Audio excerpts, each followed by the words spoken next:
So Cycling with Moliere, which is this story of two thespians, one of whom has turned his back on the acting world and has gone off to the scenic Ile de Ré, where he is now in a cottage. Old colleague of his who has achieved soap opera success on television comes to him and says, look, I want you to join me in a production of Moliere's The Misanthrope.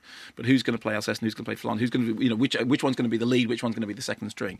And there is a bickering rivalry between the two.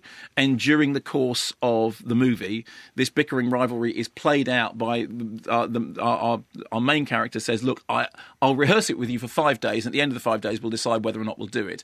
And his friend says, look, I'll tell you what, here's what we'll do. We'll swap roles. We'll both do, actually not unlike what they did with Frankenstein and Johnny Lee Miller and whoever it was on stage. Benedict Cumberbatch, thank you very much, on the recent Danny Boyle adaptation. So Fabrice Lucchini and Lambert Wilson.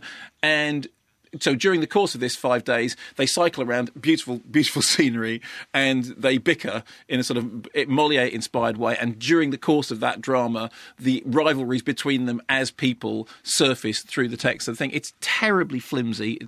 I know if you said the Swedish is flimsy, I don't know what the French for flimsy is. No. It's flimsy with a E, a Q. But it is terribly flimsy, terribly whimsical. I mean, it is a bit like sitting down, with a nice cheese and a ripe bottle of red wine, and just it's in one ear and out the other. I think the cheese needs to be ripe and the wine just needs to be breathing. Yeah, well, that shows exactly what I know. So it is, easy on the eye is the best way of describing it, and pretty easy on the mind as well, but utterly forgettable.